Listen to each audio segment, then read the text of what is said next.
Greetings, loyal Herle Burlyites. You may remember some months back I mentioned my partner Terry's brother, Stephen. Stephen is such a lovely guy, besides being a great brother-in-law to me. He also has serious disabilities that he needs community supports for. During COVID, these supports have been severely limited, and that increases Stephen's need to spend time online, to watch movies, listen to his music, and pass the time. So he's here at the cottage living with Terry and me, where we can help him out. Our presenting sponsor, TELUS, is sensitive to this kind of need, and they're increasing the ways they help. They've just announced the expansion of the TELUS Internet for Good program for close to 200,000 Canadians living with disabilities in British Columbia and Alberta who receive provincial disability benefits. Internet for Good offers high-speed broadband internet to qualified low-income families, students, and now people who are living with disabilities in those two provinces at very low cost. That kind of help is invaluable, and it's especially relevant now, as so many have been unable to connect to the internet because their community centers or libraries are closed as a result of the pandemic. Now they can access the vital resources and tools they need to live their lives anytime from the comfort of their own home. TELUS's Internet for Good program is part of the TELUS Connecting for Good portfolio of programs, which creates meaningful change by helping to bridge the digital divide, ensuring equal access to technology for Canadians in need. Visit TELUS.com/community to learn more. All right, Herle Burlyites, let's get this pod started. It's another pandemic double feature today on the podcast, but this time with a bit of a twist. I'll get to that in just a second. First up, our guest is David Mulroney. David is probably our foremost expert on Canada-China relations.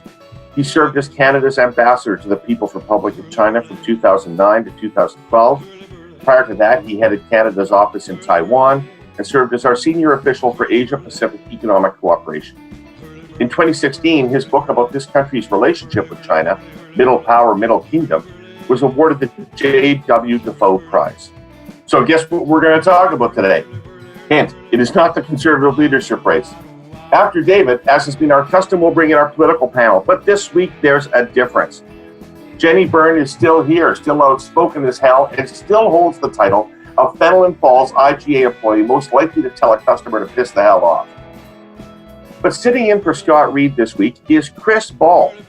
Chris is not only a longtime campaign and communication strategist, he's a trusted advisor to business and political leaders in this country. He also just happens to be a New Democrat. And good news, Herle Burlyites, like Scott, Chris also has excellent command of the F word. So I don't think we'll be missing that on the show. We're going to pick up on the Mulroney conversation about Canada and China. And yes, Huawei. We're also going to talk about we. Actually, we're probably going to talk a lot about we. And what on earth was Trudeau thinking, and what will the unintended consequences be? We'll also dive into last week's economic snapshot. Did we learn anything? And was that snapshot really the best the government could do at this point? Also, the Phase 3 reopening in Ontario. Will it be the coming apocalypse, or are we going to be okay? So, David Mulroney, it is an honor and pleasure to welcome you to the Herle Burly. Thank you for coming on our show. Great to be with you, David. Since we've been in the pandemic, David, I've been asking all of my guests to start off with, just how are you? Doing very well. How have you been doing through this period of time? Has the pandemic ruined your life? No, and it hasn't changed it all much either, because I did retire from the public service. I do volunteer stuff here in Toronto, but a lot of that I can do online. And other than we've got a daughter who lives in Asia, and we can't get to see her. That's the main thing that we really miss. But we're can't complain, quite blessed, and so are the folks around us. How have you felt the lockdown? Have you've not felt stir crazy? You don't feel the need to get out on a patio? You don't feel the need to get into a restaurant? What my wife and I miss most is traveling. When we got married, we flew off to India, which was 1978, and Nepal. And in fact, our first paying gig was an article we wrote for the Toronto Sun about India's then new Indrail Pass. And that I parlayed into a job in writing in Toronto, and then wrote the Foreign Service exam. So we've traveled a lot in our lives, and we miss that. Speaking of writing the Foreign Service exam, I mean, all I know about the Foreign Service is I once saw a movie called Spies Like Us that starred Dan Aykroyd and Chevy Chase about two guys who try to get into the Foreign Service. Apparently, it's a very difficult exam to pass and to get in. But what is you are Canada's leading expert on China. What's the career path for that? How did you get from wherever you started to where you are? Well, I mean, first of all, and not to indulge in too much false modesty, but this is real modesty. I'd say, as you said at the outset, that I focus a lot on Canada-China relations. There are a lot of people, brilliant sinologists, who know an awful lot more about Chinese history and culture and politics than I do. But I focus a lot on how Canada is managing its relationship with China. And I wrote. What you do is you write the exam, and then I wrote it the first year and nothing happened. Didn't hear from anybody. The second year I wrote it and I got invited for an interview. And on the way to the interview, I wasn't feeling all that well. And they were asking me some question in this tiny boardroom somewhere in downtown Toronto. And I suddenly felt myself blacking out, and I passed out in the middle of the interview. And I woke up again, really? And there were all these shocked people around me. And they very kindly gave me a mulligan, right? They said, you can come back the next day. And the question they asked the next day, the really, sort of key question was, how would I manage a situation at an embassy along the following lines? And it was essentially the story of the killing fields, which had broken in the New York Times the week before. And I'd just been lucky enough to read the article and read all about it. So I was able to draw on that, and I kind of saved myself. And I ultimately got the job. And all along, we'd really been interested in getting back to India. So I always put India as one of the places I'd like to go. And being the Foreign Service, they're close, but not right on. So I got to Korea, first of all. Then they asked me if I'd like to study Chinese, which I did for a year. And then we went to Shanghai, where we helped to open the post. Then Malaysia, then Taiwan, then China, but never India. But as I got into my career, China, of course, we were, just only 10 years away from having recognized China. It was becoming more and more central to everything. And I began to see that as you sort of define your specialty in foreign affairs, it was going to be China for me. And I have no regrets about that. There was a time not long ago when people talked about China and India interchangeably as growing world powers. They don't do that so much anymore. What happened to India? Well, what happened in India, I think, is China. China grew so quickly, and it is so, its economic power is so evident as soon as you step off a plane, that they sort of left India in the dirt behind them, plodding along. And there are all kinds of, theories about that. When I was in China as ambassador in 2009, that was right around the time, the economic crisis. And so people would come to China and say, wow, we're experiencing this economic crisis, but look at China. And it's true that China's, rising tide raised a lot of boats, and India was left out of that conversation. But it is, I think, a sort of a tortoise and hare situation. The Chinese can be quite scathing about India, and they look down, they say they've still got issues with poverty and their infrastructure isn't good, et cetera, et cetera. But one of the things that's going to happen relatively soon is that India will become more populous than China. And that's always an advantage that Chinese have taken great pride in. It's their size. And the Indian market is slowly emerging, taking off, growing. So it's a very real rivalry, as we've seen recently with the fighting up in the Himalayas. And I wouldn't, if I was betting in the long term, I'd bet on India. Interesting. Okay. So, well, that's going to be some important context for our conversation, because you obviously have a view about China in the long term that I'll be interested to hear. Let's start off with a really broad question about China, if we could. So the kind of people who listen to this show are politicians, political aides, officials, people involved in politics or on the periphery of the political system, and engaged citizens. Why should those people care about China? What's the importance of this issue for Canadians? I think that's a two-part answer. First, it's China. that China is becoming, and it's now our second most important trading partner. It's becoming very important in organizations that matter to us, like the UN and the WHO, very influential in the world for good and for ill. Huge people-to-people relationship. So much of our future prosperity will depend on having a smart relationship with China, as will our future health and well-being and security. But the rise of China also, I think, points to a new world that we're entering. I don't believe in the decline of the United States. I think the United States will remain vibrant and vital, and it has a lot of resilience and elasticity in it. But it is going to be a more multipolar world than it's been before. And that is important for Canada in that we can no longer depend on the kind of foreign policy that we've had in the past, where basically our prosperity and our security was guaranteed through our relationship with the United States. That'll still be largely true, but it won't be entirely true. And we'll be much more influenced and buffeted by the wider world. And the first experience we're having of this is of China. And we're having a hard time getting our minds around what that means. One of the things I think it means is we're going to have to spend a lot more money on our security at home and abroad. We're just going to have to pay our own way more than we've been accustomed to. And we're going to have to think about foreign policy in much more consequential ways. The old deal that we had allowed us to, what I've described as sprinkle a lot of love everywhere. You know, we could, the main things that you need a foreign policy for are guaranteed. So we can go and be altruistic, and we can be friends of the world, and we can tell ourselves the world needs more Canada.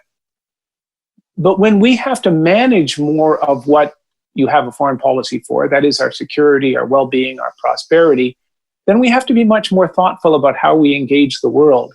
And I think a lot of the struggle we're seeing in getting our minds around what's happened lately is an indication of this larger struggle that we're going to have as we navigate a world that's a lot less friendly. Well, everybody I talked to, David, about this and in preparing for this interview, and I tried to do a fair bit of preparation because you're pretty intimidating. Everybody I talked to said that their opinion about our relationship with China had changed quite dramatically based on the new leadership of China, or the current leadership of China, that everybody's old policy was based on Deng Xiaoping and what they thought was an intent to liberalize both economically and politically. And that was when people were in favor of an embracing China strategy. But that things are very different under the new leadership. Is that your sense of things? Again, as with China, it's sort of true, but not entirely true. I think that the old China, or the China that many of us believed in, a China that was changing, and under Deng Xiaoping embracing new ideas. I mean, I served in China in the 1980s when there were democratic movements, when newspapers were emerging and saying really interesting things, and where university professors were saying some really interesting things. There was a politician, a Chinese premier named Zhao Ziyang, who ultimately got fired after Tiananmen because he went to speak to the students. And he wrote a book while he was under house arrest about his changing ideas, how he first embraced economic liberalization, but then he began to see that unless you embrace political liberalization, unless the party changes, you're going to have, among other things, a degree of corruption in the system. If the party only answers to itself, you'll inevitably have a degree of corruption that is corrosive. And so he wrote this in his house arrest, and the book was smuggled into Hong Kong. So post Tiananmen, things began to change as China got out of its diplomatic isolation, and they did that relatively quickly. Tiananmen was 1989. They were out of that by 92, 93, 94. And by the turn of the millennium, they were knocking on the door of the WTO, and the Chinese economy was growing. And I was noticing a change in Chinese diplomacy. The old maxim had been, hide your capabilities and bide your time. my translation of that is don't dance in the end zone. Don't make people, don't antagonize people. Don't let them see what's happening. That began to change, and Chinese diplomacy took a harder edge. I ran the Asia branch for a lot of the first decade of the new century, and I had some classic battles with the Chinese embassy over a whole bunch of issues, increasingly about Chinese interference in Canada.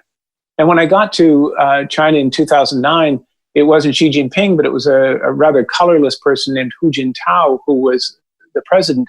But he was also assertive and aggressive.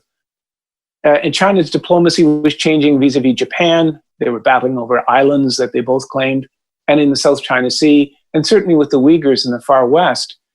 So Xi Jinping, the new leader who came in around 2012, has certainly turbocharged this. He's much more assertive and aggressive.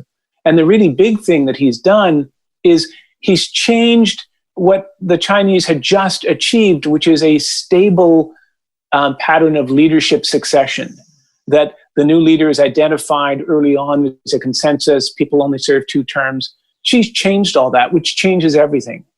Because you go from a period where people will say, well, they're not a democracy, but there's this consensus that they rely on. There are conservatives, progressives, liberals, etc., and they all exist in China, to a system where we're back with one person, and one rather inflexible person. So yes, she is changing things, but those changes were in the wind post-Tiananmen, and they're part of China's growth. I think China read the headlines about it, that it was this miraculous place that could do no wrong, and Chinese leaders began to believe that. Okay, so their ambitions.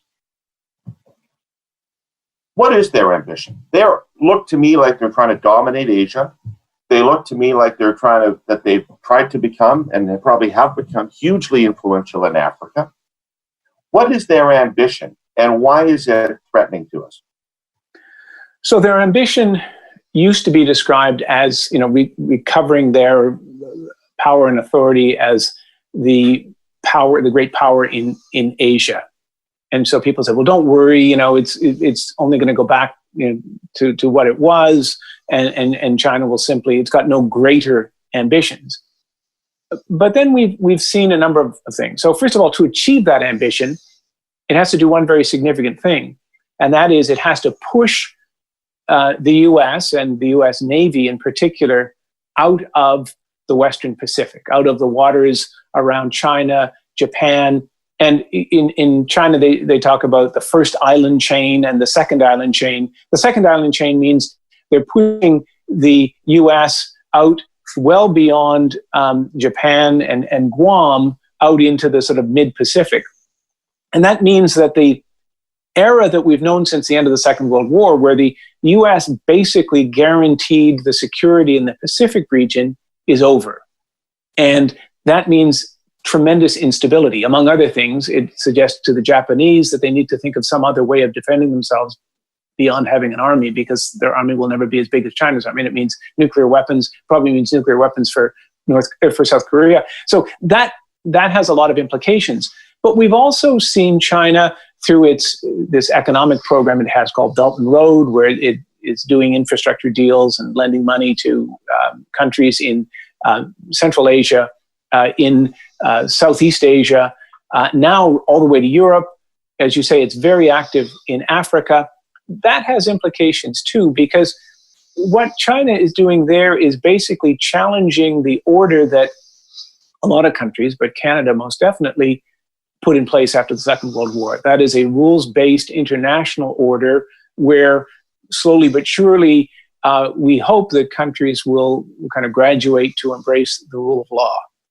And China is changing that. I remember going to one of these ghastly receptions in Beijing where the diplomatic corps has to pay tribute to some Chinese leader. And so they get a diplomat whose country depends on China for largesse, who's the dean of the corps, and he reads this horrible speech about how great China is. And so you have to sit there and not be caught on camera, applauding because you hear applause and you're kind of Pavlovian in your response. You got to pay attention and not do something dumb. But after that, the ambassador of Fiji came up to me and he sort of poked his finger in my chest and said, we've had to take a lot of crap from you guys and the Australians. And you know what we like about the Chinese? No crap. They don't tell us how to govern. They just, there's just money. And we were asked to do a few things like, support them on Taiwan and not get out of line in our criticism. But, it works for us. So China is doing that in a lot of countries. And there are a lot of dictators and rulers who sort of like this idea that, you can have economic reform without political reform. So that also challenges us. But I think the main challenge would be pushing the US out of Asia immediately changes the security position in ways that affect us and reach all the way to Vancouver. It becomes a much less stable place. That means people movements, it means financial fluctuations, and it means security problems. You talked about their interference in Canada, China's interference in Canada. What were you referring to? What would be an example of Chinese interference in Canada? So China has, the Communist Party is an amazing organization. And if you're doing a clip from me on this show, please don't have that as my only clip, because I'm going to say something else. It's an amazing organization in its level of its recruitment, its talent spotting, and its ability to shape and influence the context around it. So it's always learning and adapting. And its main objective is to stay in power. The problem it has, I think, is, it's had a pretty long run, but no organization stays in power forever. And it's growing. The fact that it does see itself as being above the law has led to corruption and has led to a lot of discontent in China. And that's one of the things that Xi Jinping has done is really crack down on corruption. They call it the tigers and flies campaign. Tigers are the big guys, flies are the little guys. Most of the tigers and flies, it's mostly about corruption, but most of the tigers and flies come from parts of the party that don't support Xi Jinping. So it's focused on that, but it's also focused on identifying enemies or threats to the party at home and abroad. And this is what's called united front work. So it creates organizations and it co-opts organizations to identify threats and to promote the party's line. It does this internationally through diaspora organizations, through student groups, through what's referred to as a kind of a neat title, elite capture. That is, you get to go on the board of some Chinese company. An former Australian politician just jumped off the board of a company because the Australians are raising the ante for those who want to do this. And he said, I was getting paid $50,000 a month and they didn't ask me to do anything. So I began to think there was something wrong there. I said, well, that's a good assumption. So they use this. What I like to do is to look at Australia because it's kind of the canary in the coal mine. China is their number one economic partner. Unlike us, we have the United States still. So they're much more susceptible. The economic relationship with China is a lot bigger. And in Australia and also New Zealand, you've seen the capture not just of business people, but of members of the parliament. And there have been a number of cases where people have received money, they've infiltrated party organizations, and you basically have had members of parliament using Chinese talking points and putting forward Chinese policy positions in the Australian Parliament. And we'd say, that's impossible, it can't happen. But it has happened in a lot of places. We need to think about this. We need to think about the undue influence we're seeing on campuses. Recently in student politics, we've seen a young Tibetan woman who became a student leader in Toronto, was harassed and threatened, possibly with some official help from China. We've seen Uyghur students pressured. Certainly Uyghurs in Canada are pressured. They get phone calls warning them about their relatives back home. So China is active. It's increasingly focused on seeing if it can shift the media discussion. China is very active in terms of influencing Chinese media in countries where there are large diaspora populations. It largely does this through advertising budgets. If you want advertising from, major Chinese state-owned corporations, you're going to have to take this editorial line. So all of this has been happening over the last 20 years. Countries like Australia are starting to take aim at it in really interesting ways. And of course, it's a very difficult conversation to have because of sensitivities around, in whatever you do, you don't want to kill the welcoming side, the openness, the diversity of Canadian life. And you also have to be really careful when you're walking around, electoral politics, the media, etc. But it can be done, and I think it needs to be done. And Australia, I think, is showing the way in that.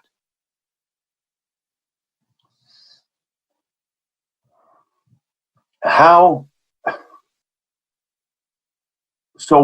is Australia managing that? Because it's their single biggest economic trading partner. And how much should we be disentangling economically from China?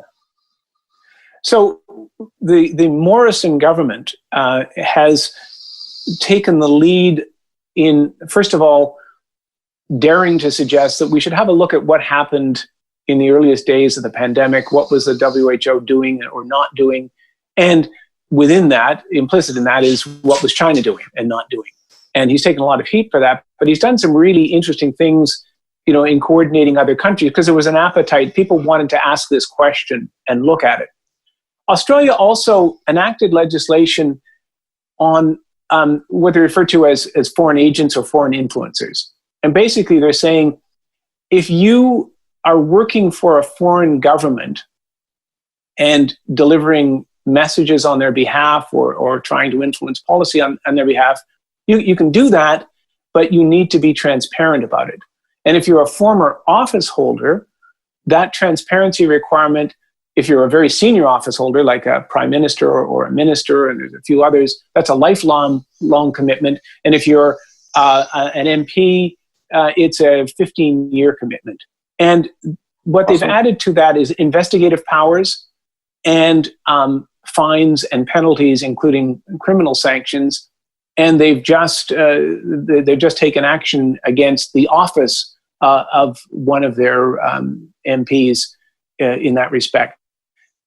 I think it's important legislation in that it simply asks for transparency. And it's important. I wrote a piece last year saying that I thought Canada should do something similar, because public figures, have a life that continues beyond their public life. I mean, I'm talking to you now because of experience I gained through, the support of the taxpayers of Canada, the citizens of Canada. And I think you have a lifelong commitment, if you had that kind of a job, a lifelong commitment to supporting and upholding Canadian security and the laws of Canada. So that's an interesting thing that Australia has done to get at one of the ways at elite capture, and also at some of the diaspora interference, where it might be that a diaspora leader or a newspaper was actually publishing Chinese talking points. Again, they can do that, but they have to say they're doing it. A politician can give a speech and say and give a speech about China's position on the South China Sea and advocate that. It probably wouldn't be very popular. But he has to say, and I'm using talking points that I got from the government of China or another government. But the reality is that it's the Chinese government that is the most active in this. So Australia is showing some real spunk and backbone in taking this on. And my sense is that it's probably long overdue. And it's something Canada should consider. Are there powerful entrenched interests in Canada that would be fighting against what you're talking about? I think there has probably been a degree of elite capture. China has lots of influence and lots of commercial influence in places like Canada. And again, it's not against the law, but people have to be transparent about it.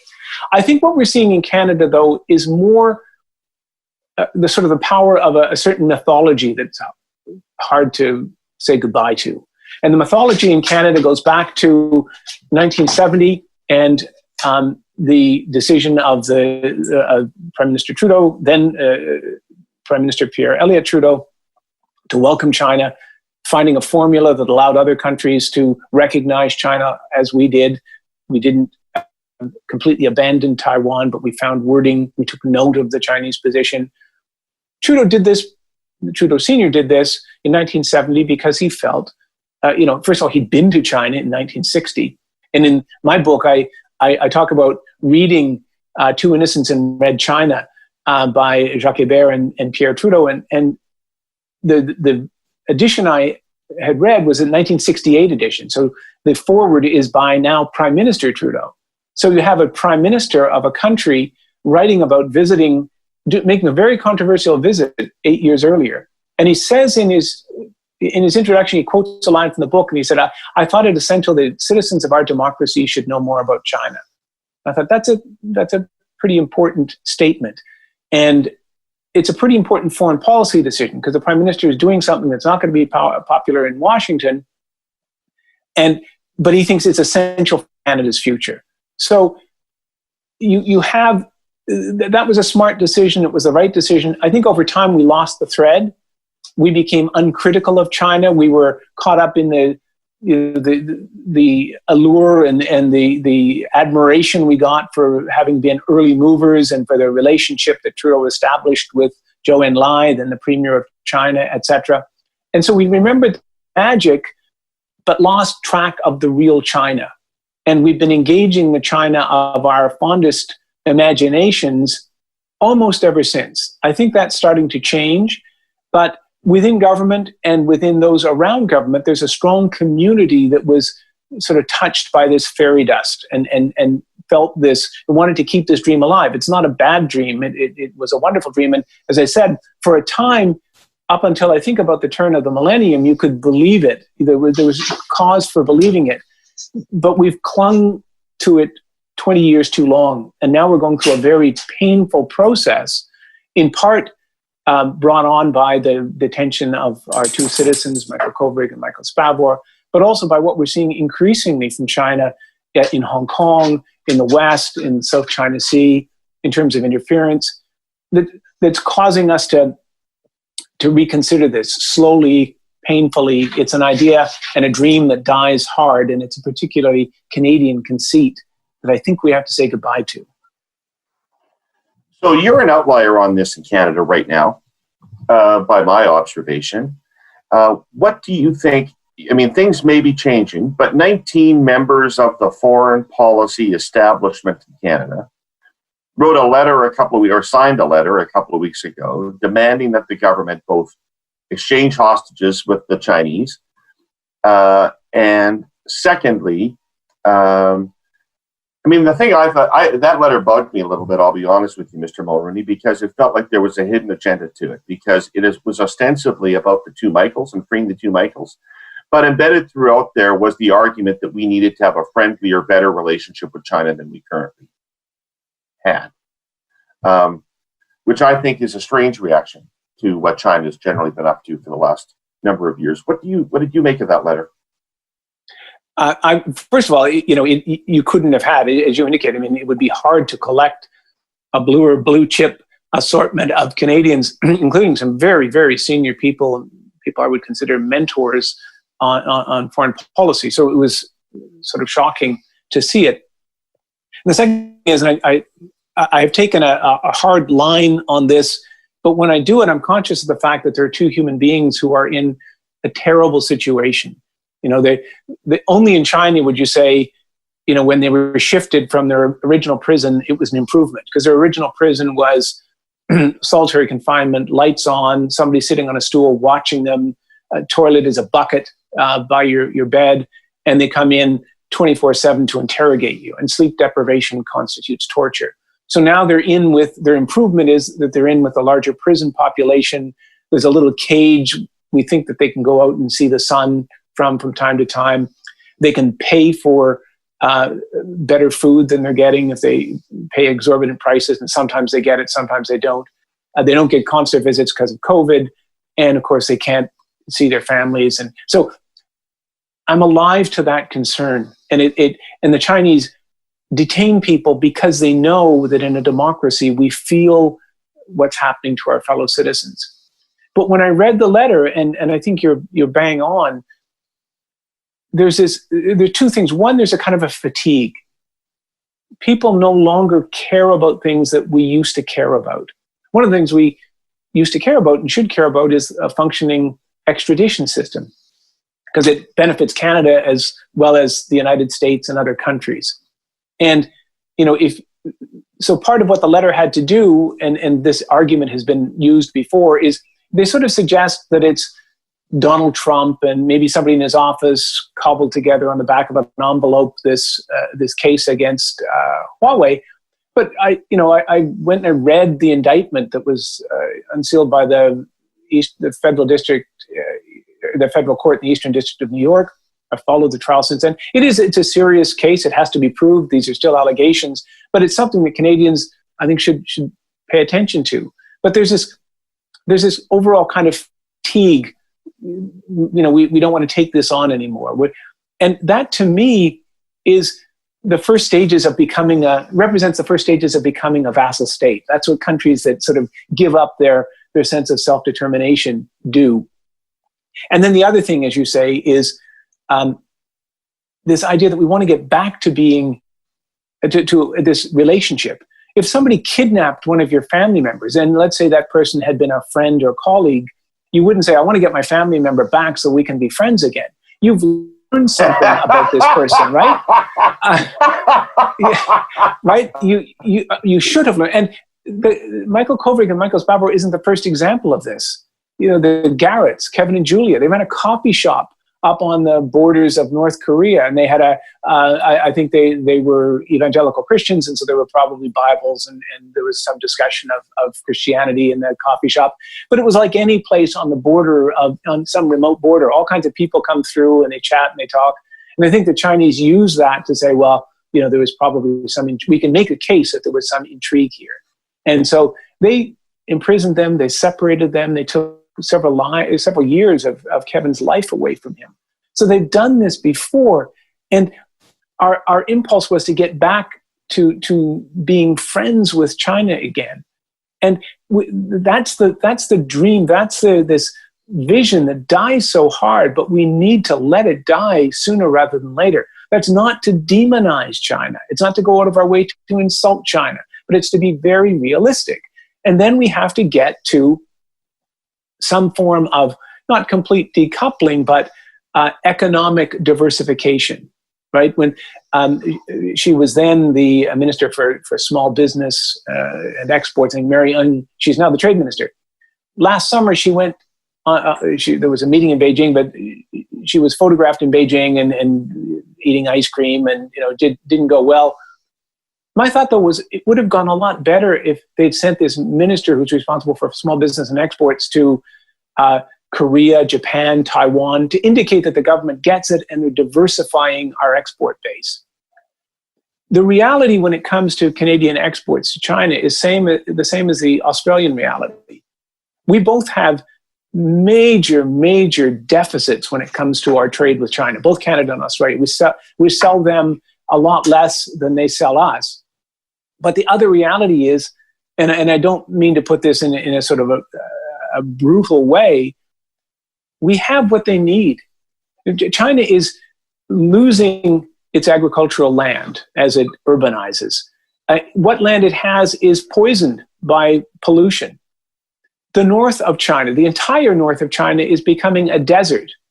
So they will not be able to feed themselves sooner rather than later.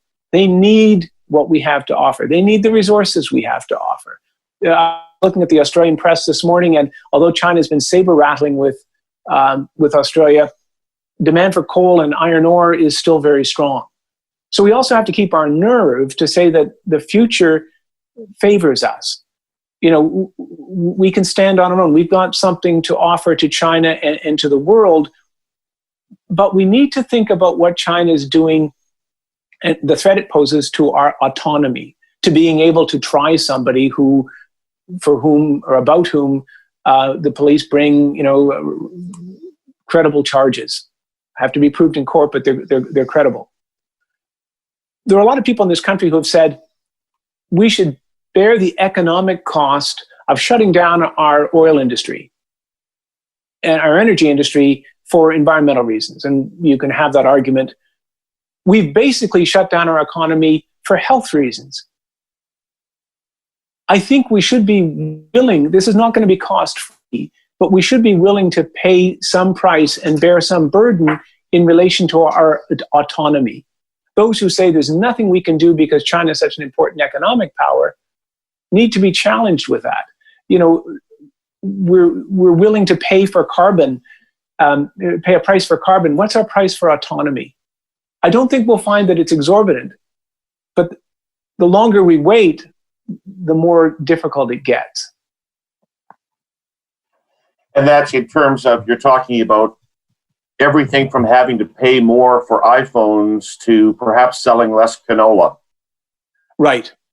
And there are certain things like canola that are problematic. I went through a first canola shutdown when it was on the eve of Prime Minister Harper's first visit in 2009.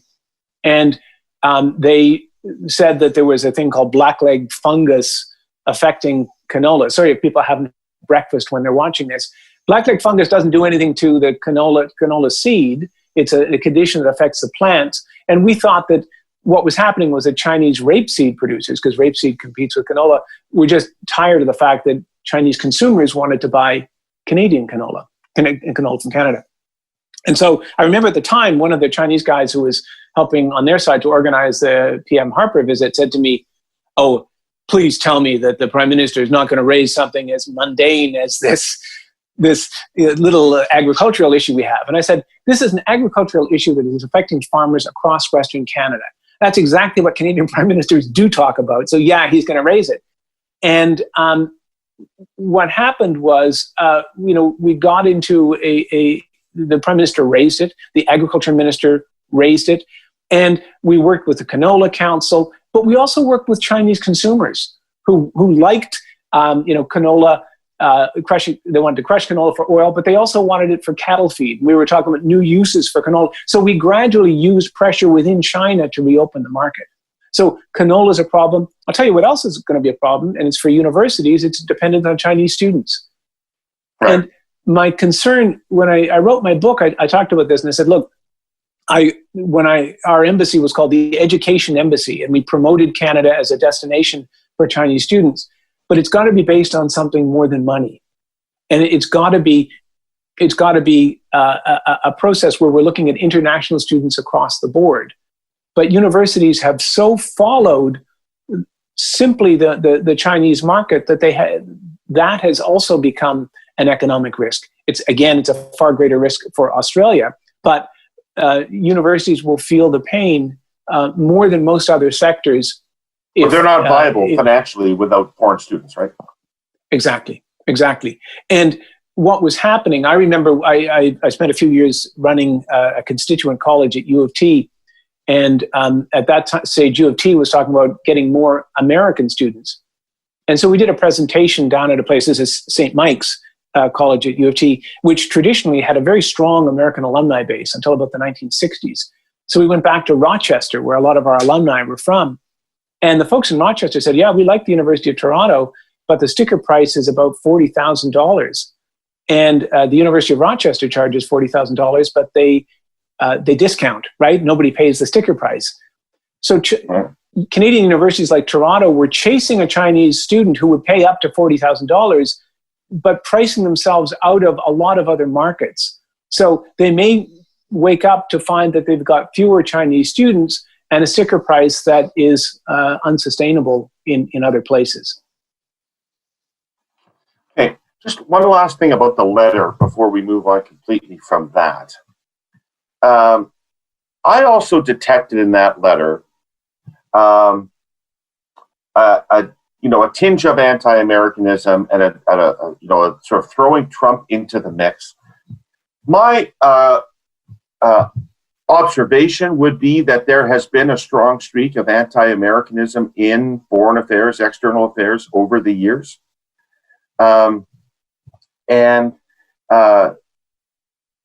Whether Trump, I'm going to say this to you and you can react to it, whether Trump is the president or not, America is still America to us. And our situation in the world has been facilitated by America. And we don't have the option of cutting America loose to try to cut our own deal with China. We need to double down on the United States. I couldn't agree more. And I talk about that anti-Americanism in my book. And so let's face it, President Trump didn't help when he weighed in early on the Guangzhou and sort of mused out loud that he might include her in the trade deal. He hasn't said that since. And I would say that Secretary of State Mike Pompeo has certainly been our most ardent international supporter and effective international supporter. There is another myth that has gained credence over time, and it's that there's some kind of middle ground for countries like Canada between China and the United States, that we're indifferent. We'll get off an American bus and we'll just get on a Chinese bus. The main proponent of that was a former Australian Prime Minister named Kevin Rudd. And I said at the time that I thought that the space available to us between China and the United States was probably about the size of Kevin Rudd, but no bigger than that. I mean, the reality is China would like to, one of China's objectives in Canada is to split it away from the United States. And one of the reasons why I think the United States has to pay attention to what's happening to Canada and Australia and others is China's objective is to dismantle the alliances that have been built up by the United States since the end of the Second World War. Those have helped the United States a lot, but they've also, as you point out, have helped Canada a lot. What China doesn't understand, though, is you tend to see countries through the prism of your own experience. So the little countries that surround China are vassal states. Thailand pretty much has to do what China says and has done what China says in some pretty uncomfortable ways. And that's true of a lot of the stands and the countries around China. And that's how it has been since imperial days.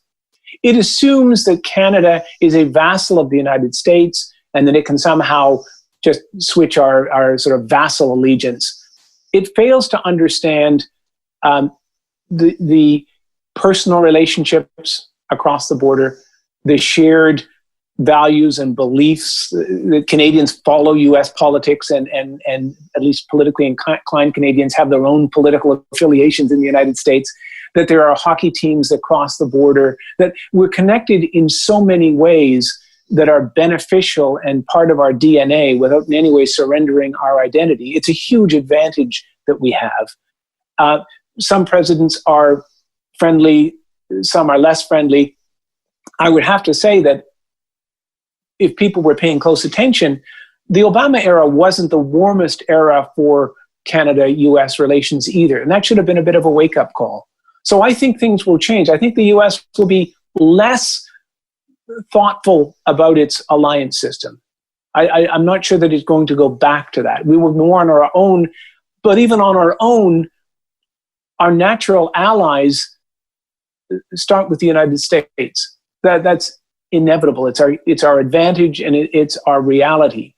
And yes, there is an effort to kind of lull us with this idea that the two countries are interchangeable. The Trump presidency and the strong feelings that Canadians have about Trump hasn't helped, and that I think is why he's sort of walked across the letter at one point just to make that point, and it's an invalid point, an unworthy point, but it probably works to an extent. Yeah, it's a tactic, not an argument.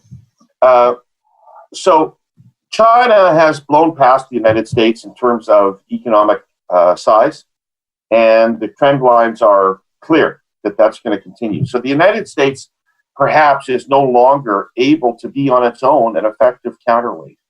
What are the chances of some sort of grand alliance of North America, South America, Europe to counter the China move?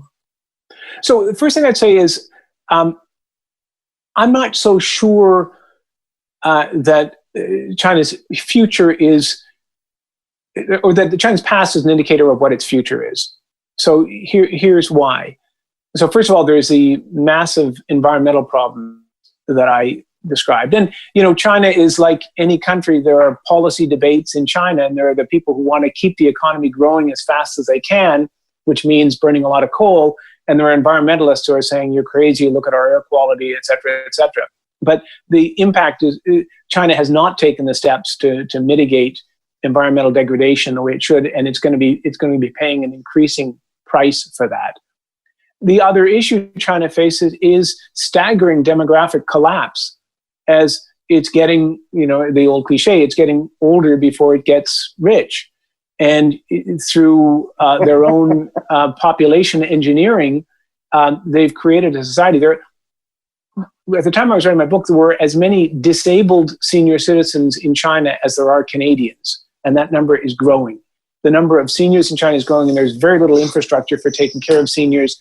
And an increasingly big pyramid of seniors is being paid for and cared for by a single wage earner.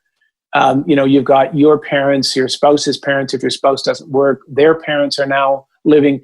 So China's demographic decline, the significant reduction in the number of females is leading to everything from bride purchase to the kidnapping of women from Southeast Asia and from poorer countries. So demographic collapse. And then I think inevitable political chaos, because the Communist Party was created in the 1920s, so it's approaching its centenary. It's ruled China since 1949. It has this relationship with the law that is opaque, but when pushed, it is the font and source of the law rather than required to follow the law. And now we have, again, a very uneven succession system. So for all those reasons, and the fact that China has no friends internationally other than Pakistan. And no offense, but if Pakistan is your only friend, you need some more friends, right? That's all it has. So it's not holding the strongest set of cards going forward. Do I think there could be an alliance? I think an alliance is taking shape. I think the alliance, though, will be sort of the Anglosphere of the United States, UK, Australia, Canada, New Zealand, some in Western Europe, and quietly some in East Asia, Korea and Japan, quietly. Singapore on the sidelines, but not allowing itself to be pulled into China's orbit. And certainly India, a very powerful, independent-minded fellow thinker, because as we've seen with the border dispute, that relationship is fraught. The border is a very contentious issue, but I think so is the question of who's going to be the most powerful country in Asia. And China, as we said at the outset, is already beginning to see India pose a very credible challenge. And India connected, as India has lost its focus on its sole focus on rivalry with Pakistan, it's become a much more powerful global player. So I'm not sure that the future for China is all that bright. My own sense is, I don't think China is going to implode, but I think it's going to be less stable, more unpredictable, a little bit like Russia is now, capable of being a nuisance, but much more capable than Russia is now. So our management of China is going to be more important and more difficult. And again, the longer we put off thinking seriously about it, thinking about managing a relationship, because right now, under comprehensive engagement, which is, I think, the government's strategy, or has been, you basically just pull back on the throttle and say yes to everything. Going forward, we're going to need to think about what we say yes to, what we simply ignore, and what we say no to. What's good for us, what's not so good for us. How we push back at home against interference. Where we need to diversify markets. What we need to tell the traveling public. I mean, one of the things that shocks me is, we've got if any other country had kidnapped 2 Canadians, we'd be telling people not to go there. And we would refrain from pumping missions and delegations into China. We still haven't really done that.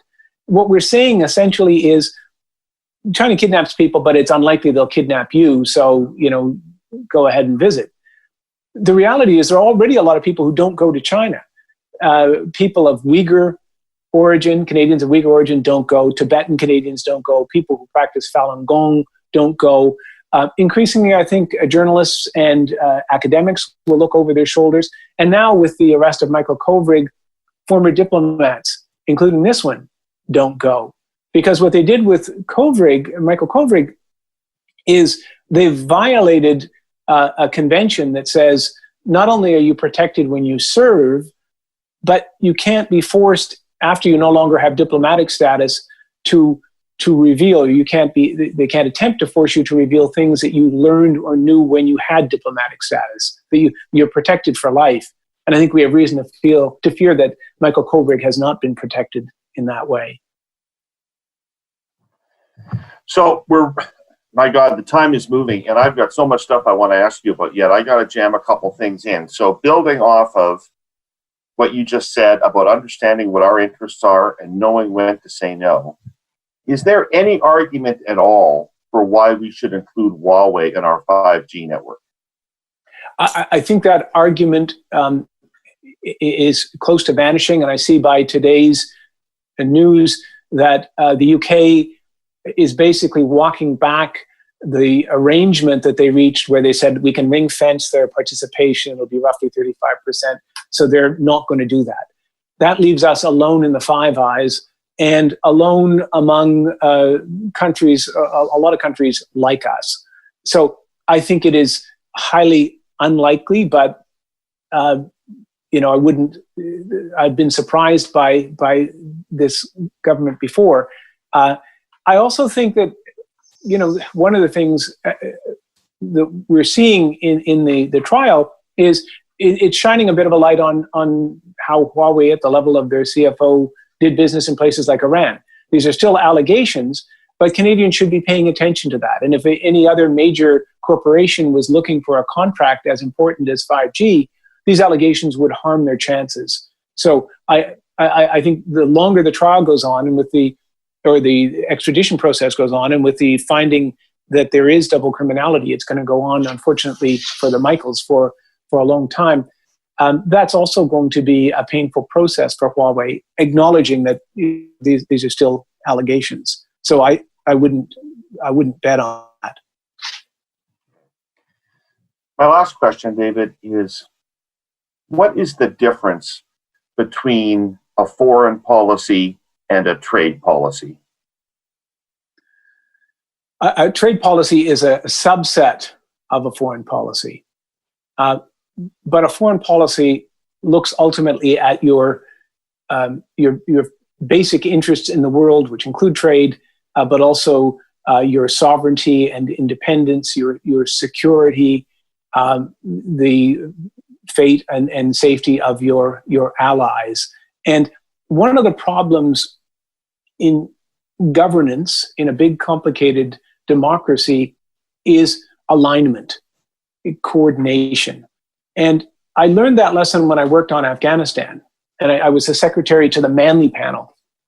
And one of the things they said was every now and then you have a challenging government that's so big that you basically have to reorganize and reinvent government. And Afghanistan was so important that they said, Prime Minister Harper, you need to own this file and run it.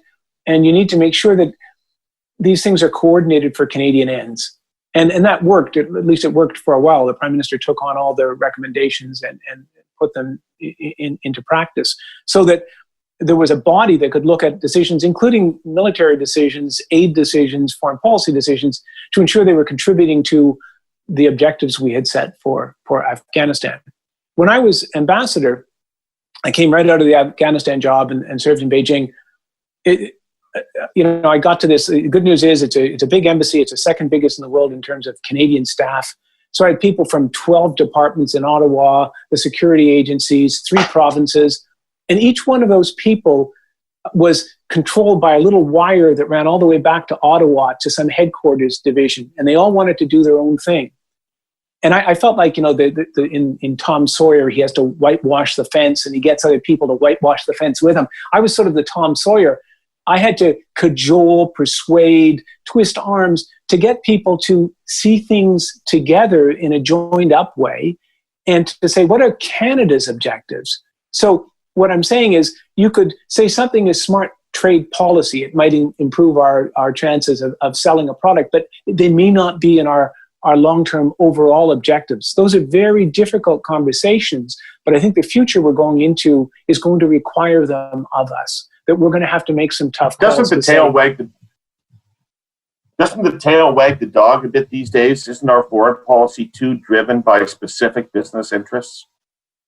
Yeah, I mean, that's always a concern. It's certainly a concern when we look at military exports in places like Saudi Arabia and jobs in Canada. And I think at some point you have to decide, what kind of a country are we? What do we stand for? And how do we address this? The other thing is, it helps if you don't get yourself into those challenges in the first place. And often you'll find that there was a policy or there was a guideline that people decided to look the other way on until it created a crisis. Generally, we have enough laws and regulations to prevent some of these things from happening, but we look the other way. I can recall a very difficult policy dispute with China on the nuclear issue. And we were negotiating against China, but also negotiating against a province. And that didn't help. So getting a team, you got to get the Team Canada together. And as we all know, getting Team Canada together can be very, very difficult. But I think that's really our future. It's a coordinated policy. It's anathema to say that, our aid should be in any way linked to our foreign policy issues. Respectfully, I think that has to change. The military is a wonderful, wonderful institution, and we should all be proud of it, but it ultimately has to follow the political lead set by the government of the day and do what the government of the day wants.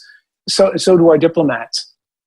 And coordination, smart coordination, collaboration, I think is really what we're going to need in this difficult new world we're entering. What debate do you think we can have in this country, and how could we have that debate that would arrive at some sort of consensus about these issues, even politically? I mean, I think most of my life, Canada had a multi-partisan consensus on the basics of foreign policy. People might disagree on where the Israeli embassy should be, but nobody disagreed on NATO. So we don't have that kind of consensus around China right now. And I don't think there's any debate going on in the country that would lead to that kind of consensus. Yeah, and so I think two things have happened. One of them is that foreign policy has become much more partisan, as you say. And that's happened in almost all democracies. So the old kind of majestic consensus has begun to crumble as government itself has become more partisan. And the old consensus where people would have a drink together at the end of the day is probably less of a thing than it once was. The other thing that's difficult is I went back and I read Foreign Policy for Canadians, which was written in 1970 at a time when our status after World War II was diminishing and our relations with the U.S. were changing. And it was actually a smart guide to the future. Not all of it held true, but it sort of pointed us into the multilateral world that we went into. But that was 50 years ago. I think we need a document like that sets out general principles for Canada. What I worry about, though, is you can't get too particular. You can't have a public debate about China because a lot of it is tactics and approach, and a lot of it is saying very frank things about China that make that discussion ultimately fruitless because China ain't talking to you anymore. So some of it has to be behind the scenes, but I think a debate about Canada in a new world that focused on new directions, a new approach to multilateralism, because maybe after what happened to us in New York a few weeks ago, we need to be thinking along those lines. I'll give you a very quick example. New Zealand, in its response to the pandemic, relied on the WHO, but they also talked to their own epidemiologists. They talked to doctors around the world. They relied on some of their own homegrown information. So what approaches to multilateralism that don't forsake the old institutions, but maybe transcend them or build on them, should we consider? And how much do we invest in our security and in our diplomacy and our role in the world? So that's long overdue. It's, as I say, 50 years since Foreign Policy for Canadians. And I know we've had many reviews since then, but we maybe need something more comprehensive. I observed one torturous one that took out the entire Martin government, and I still don't know what the hell came out of it at the end. But I'll so tell anyway, you one thing. David, I've gone back to, can I just say, I've gone back to read, I read that one because I was on the margins of it. And one of the things that's quite interesting is if you read it and read what the military were saying, what DFATE was saying, or Foreign Affairs, and what CETA was saying about Afghanistan, they were all saying basically, we're going to go to Afghanistan and do what we want to do. And you had three policies set side by side. And that's precisely what happened.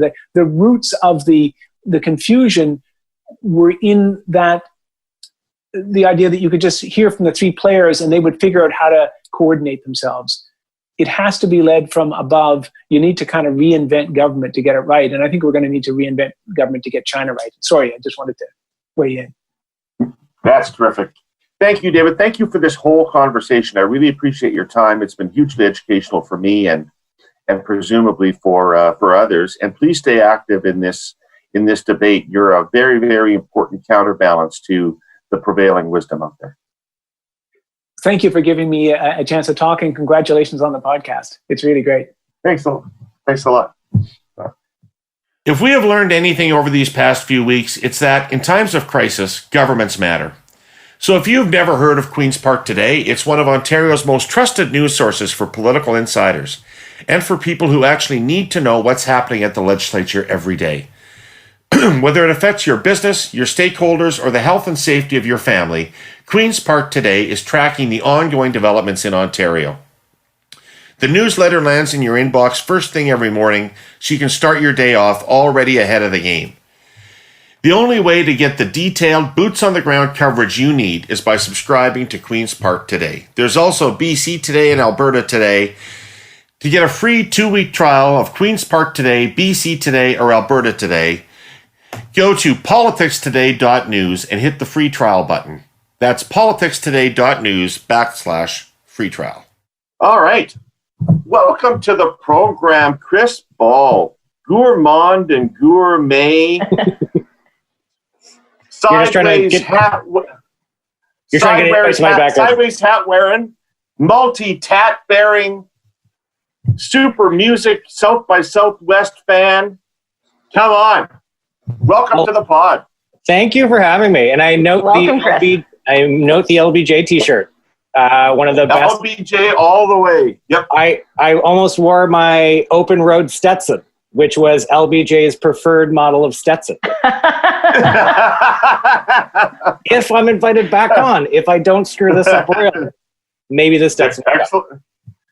Bring the LBJ Stetson. LBJ is one of my favorite politicians of all time. Jenni, how are you? I'm great. I'm good. I'm doing another juice cleanse, so it's not coffee today. It's hot water and lemon, and I'm using my favorite mug. Not my circus, not my monkeys. which my former assistant Jamie Moseson, who is now Chief of Staff in Minister Kenny's or Prime Minister or Premier Kenny's office or government gave me. So it's all good. How about you? I thought you might have bought it sometime in 2019. Well, the truth is, she gave it to me in 2019. I pass it down to her after the 2015 NDP campaign. Oh, goodness. So I guess we have to start off talking about we, because it seems to be the political issue of the week. Is it still? You know what? I'm going to give Jenni a chance to gather all the breath she needs for her run at this. So I'm going to start with you, Chris. What did the Prime Minister accomplish yesterday with his apology? Well, first, I think we should all, can I just ask a quick question? Have any of us done any work with we? Received any money with we? Hands up. okay, so that was No. pretty easy, wasn't it? And I just, I think this entire thing has rolled out of control from just not asking the question and not recusing himself. So as it comes to the apology, like I feel like this is the first time in a long time where I've actually seen this government try and enact some like crisis management best practice. What I tend to see is, they kind of run around, they deny. And that was still a part of this. There was a whole bunch of, bending of the truth previous. And then all of a sudden we get to, the apology. But, we've heard the apology before. We've heard the apology. This is the third, fourth, fifth time. And, I know that you're a huge Elton John fan. So it's almost as if, sorry is the easiest word for this government to say. Right? Like, very good. I don't. And so there's always this, I'm sorry. There's a commitment to be better. And then like, where's the beef after that?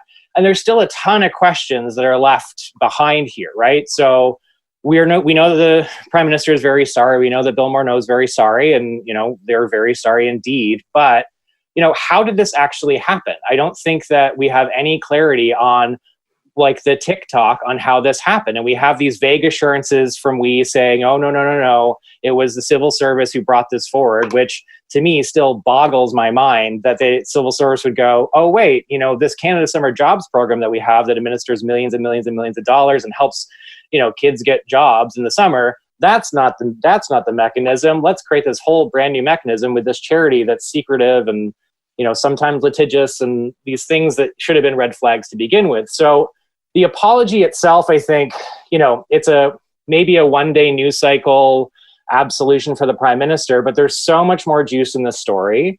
I think we're going to start seeing people really dig deep on to see kind of where is the money going? What's the relationship between me to we, and so many, nouns and pronouns there. I can't quite keep them straight sometimes, but I just, once we start to get into that sort of level of detail, and if there's more juice coming out of this story around where the money is going, I think it's going to be hard for the Prime Minister to continue to double down on his apology and say, "Oh, but I apologized." Right? Like, there's more left in this.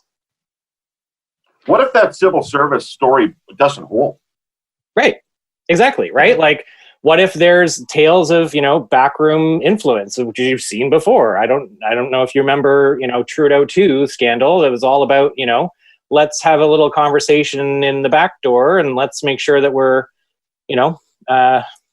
making sure that we're getting what we want when it comes to SNC-Lavalin. So, I wasn't there. I don't know, but maybe there is a story where there's a little bit of influence happening. I mean, they couldn't get their story straight, like back in the end of June when they were talking about, who actually made the phone call to tell them. Was it the PMO? Was it not the PMO? Like, they really lack a clear and consistent narrative, not just on a whole bunch of things, but specifically this scandal. And, the sorry is fine, but it's in this like circle where everything else is just completely unknown. So yeah, if that story doesn't hold, I think they're in a whole whack of shit. Wow, Chris, you are like Reid. You're very long-winded, just like Reid.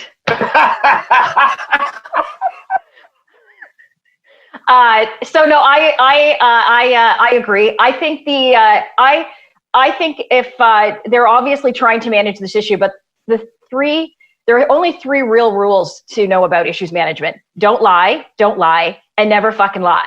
And the problem is that for the first week that this happened, that's exactly what they did, and they seem to continue. So, I won't cover ground. I agree in terms of, I think it's more than recusal. I agree with Chris that there is no way that the Canada Summer Jobs Program that administers 70,000 jobs every year could not have gotten more money to administer 70,000 jobs plus 20,000 volunteer positions, or 20,000 more jobs, which is why I think that the public service angle will not hold up, because there is no way that the public service would put this in writing. These kind of major decisions are always put in writing. The clerk of the Privy Council, Ian Shugart, he was the deputy minister at Employment and Social Development for 6 years. So he knows the Canada Summer Jobs Program intimately. He would have implemented it for for 6 years. But I think when you look at terms, I think the apology is hollow. He apologized because he had nowhere else to go. He had nothing else to say, because he doubled down for 6 days after it came out that his family received money from We. And the funny thing is, if you remember, the story came out, the leaked tape, Mark Kielburger's tape, saying about how he had gotten a personal call from someone in the PMO that asked him to do this program. The PMO was very quick to have Kielburger go out and swallow his words and say, "Oh, I misunderstood. It wasn't some person in the PMO. It was like a mid-level bureaucrat at Employment and Social Development."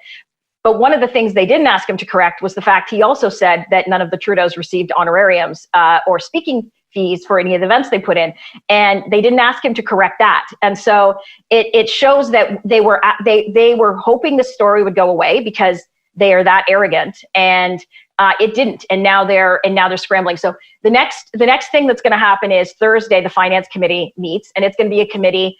It's the opposition hold the majority in committees. We're not sure what witnesses have been called yet. I don't think it was public yesterday, but this is going to be a committee led by in the opposition, Pierre Poilievre and Peter Julian, two MPs who are very, very, they're long-term MPs who are very skilled. And I think it's going to be a very interesting dynamic.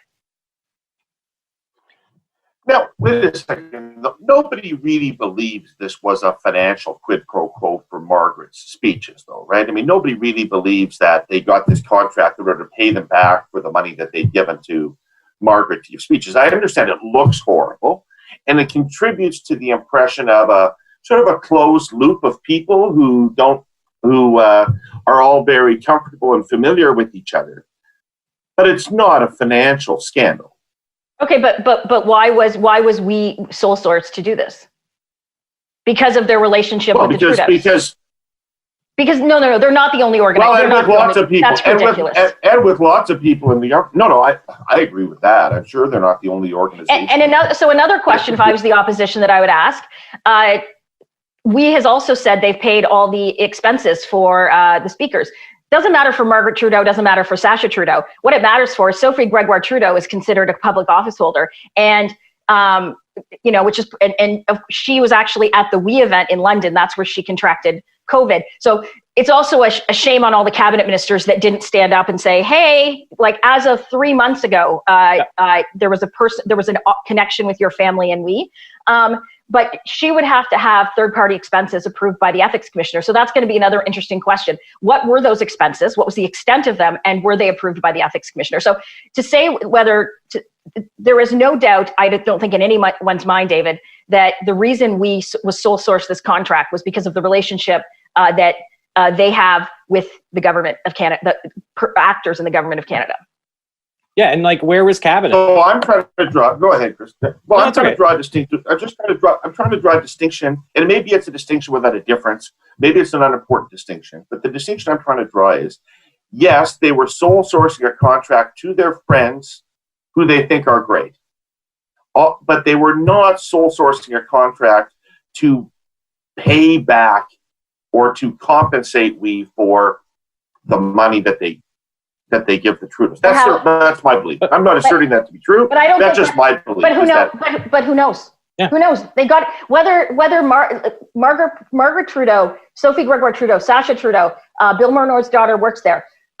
They got the contract, the sole sourced $1 billion program contract, because of their relationship with the Trudeaus, and the relationship with the Trudeaus is a financial one. Those are all facts. Okay.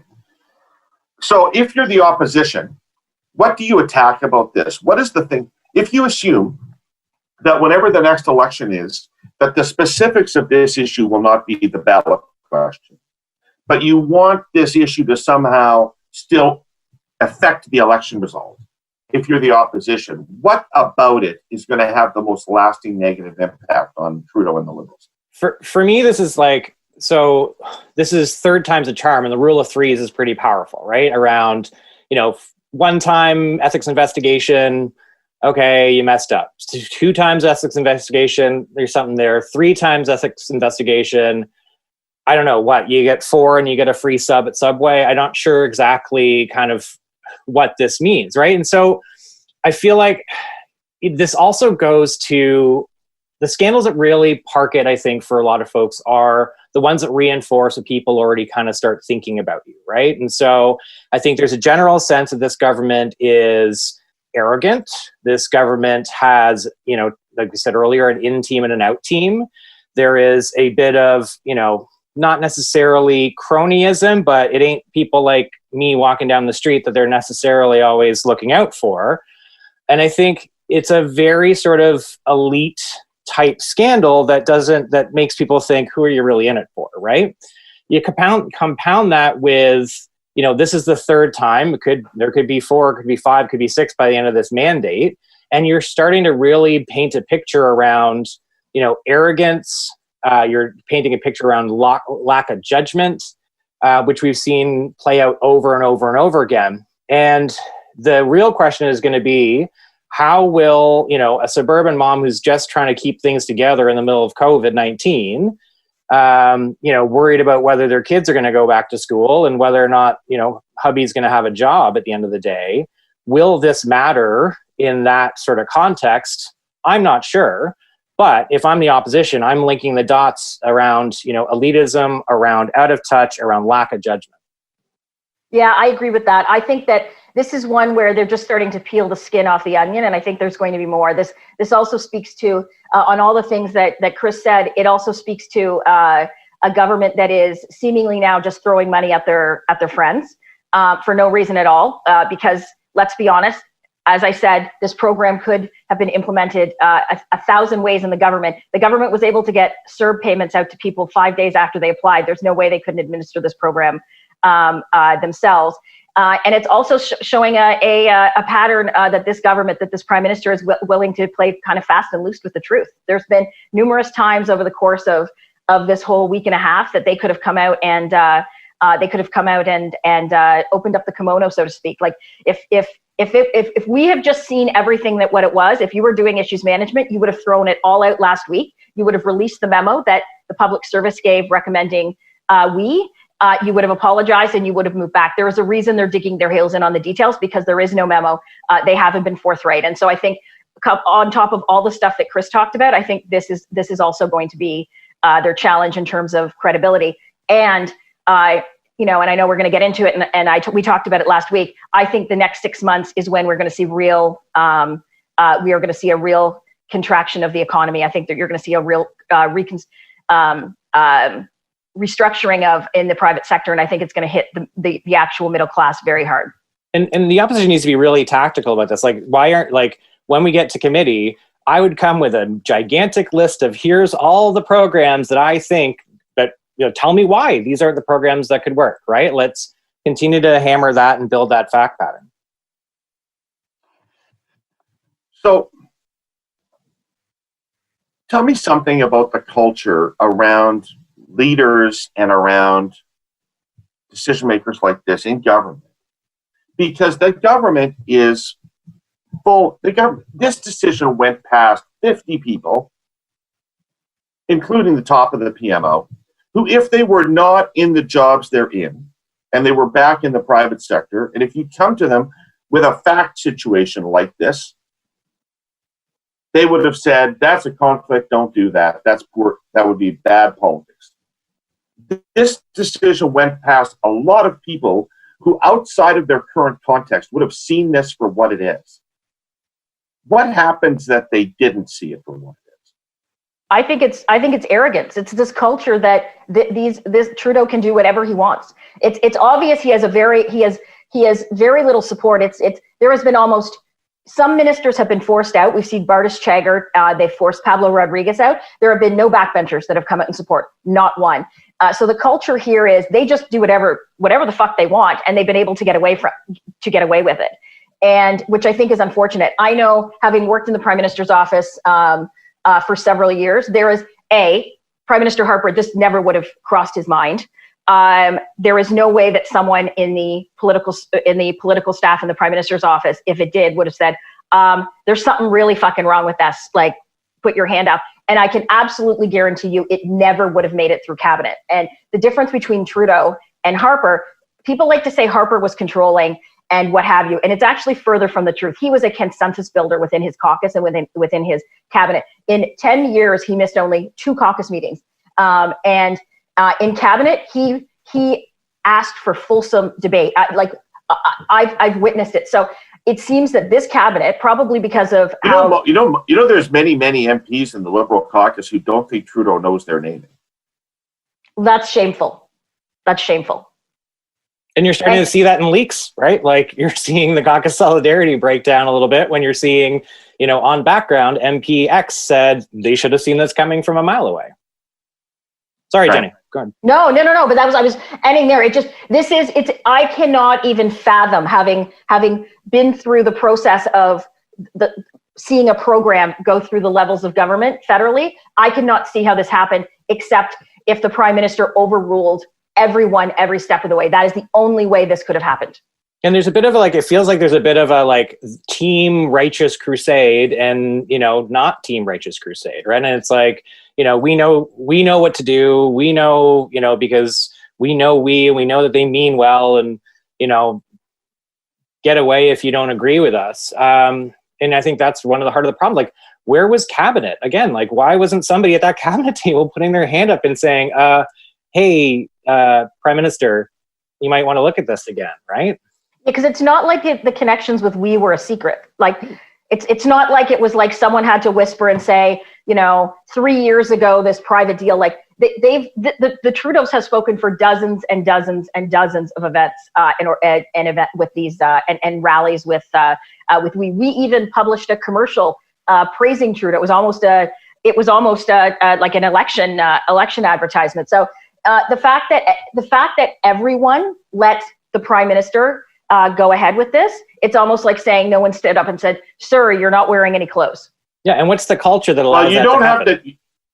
You don't have to dissent very often before you realize how that's received. Well, then shame on them, and then shame on the Prime Minister, because having worked with the 2 most senior politicians I worked with, you could easily have disagreements and fight back. And I never felt that something I would say to either one of those, either one of the politicians, Harper or Ford, that I worked for, was going to isolate me or put me on the chopping block. But these ministers, senior ministers, just seem to live in abject fear, which is someday do you not wake up and look in the mirror and say, okay, I can't do this anymore. Have you ever had a limo? Sorry? Have you ever had a full-time limo driver? No. It's really nice. It's really nice. Your life gets really comfortable, right? You think twice before you take a shot at the Kielburgers if it was going to cost you your limo. I'll tell you that. So my last question about this is, the Conservatives have been saying they want an election as soon as possible ever since they started their leadership race.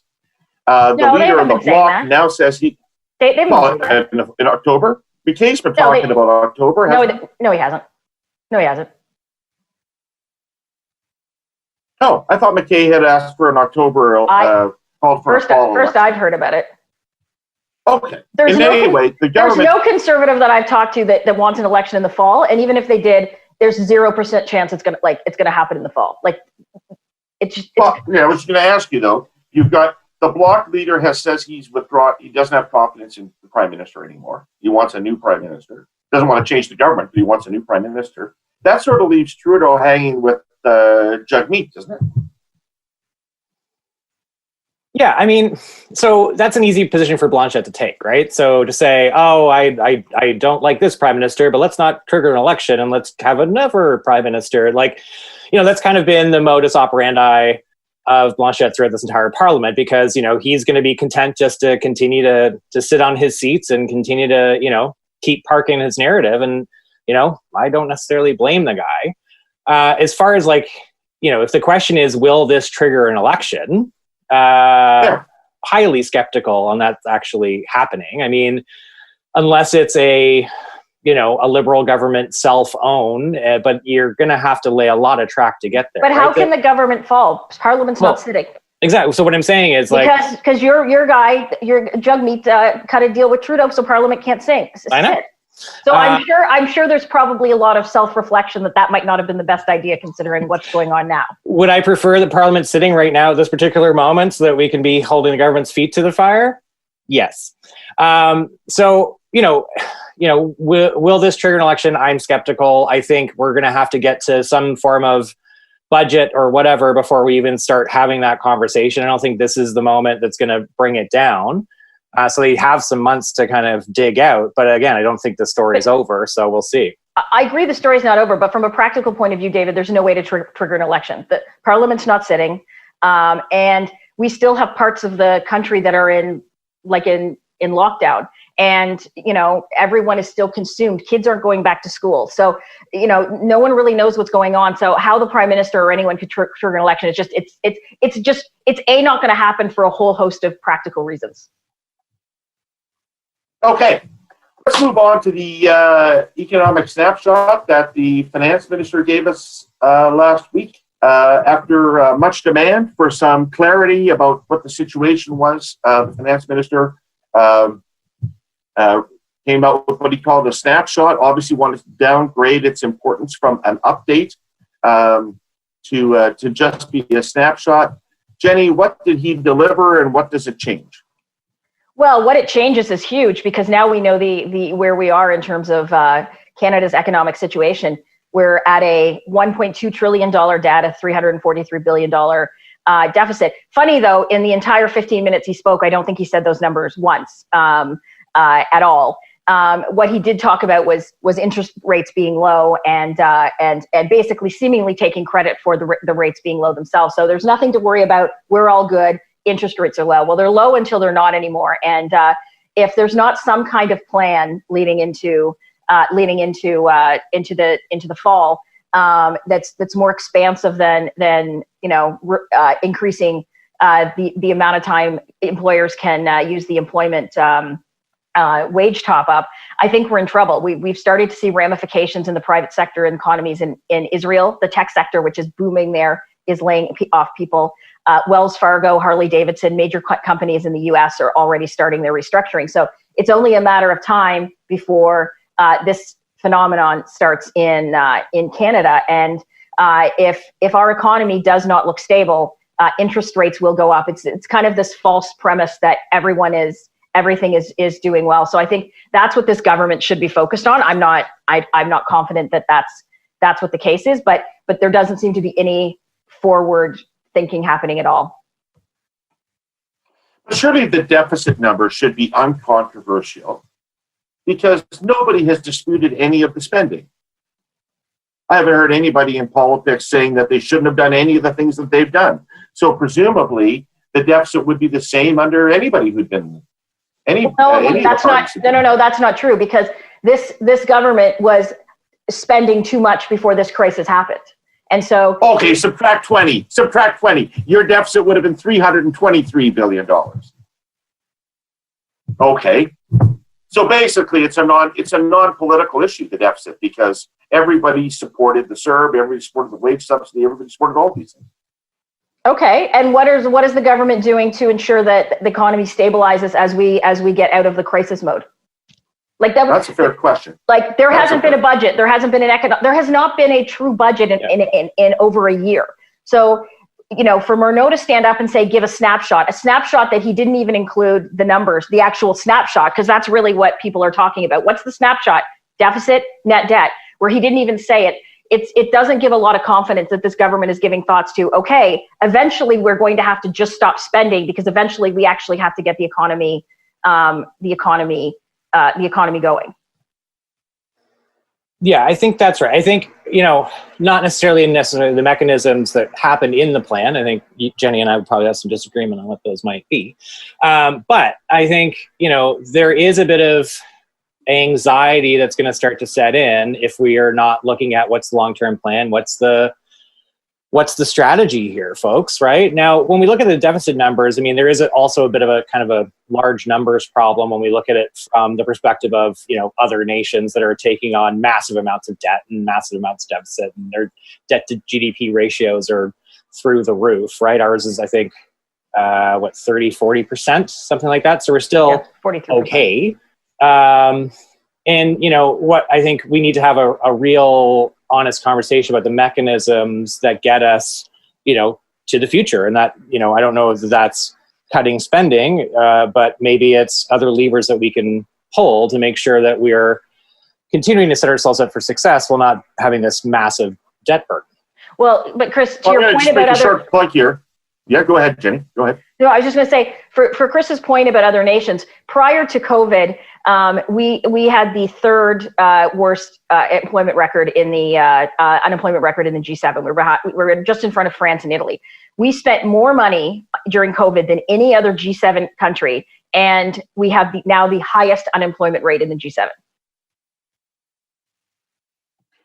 So just do a shameless bit of self-promotion here. We launched last week on the Herle Burly website a section called Quotes, which is going to profile written pieces by thoughtful people who have something to add to the political debate about an issue.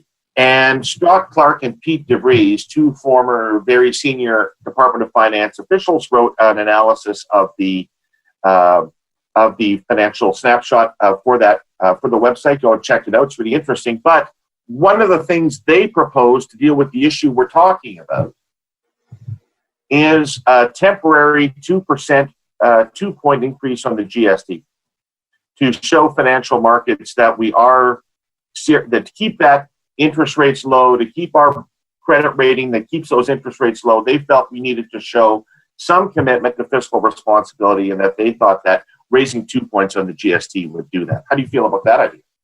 Well, I would. So we're going to put a tax that's going to disproportionately hurt poor and middle class people. That's fantastic. What I think governments need to do is, and I'm not talking now about COVID programs, I'm talking governments are going to have to look at their governments are going to have to restructure. I think there can be a better signal and more money raised for the government if they actually did an audit of all their departments and the bloated bureaucracies at the federal, provincial, and municipal levels. Here in Ontario, there is no way that that Doug Ford and John Tory cannot cut the size of government. And that is going to have to be part of the discussion. The answer cannot be, we're going to raise taxes on a population that has, 2 million people still out of work. It just is.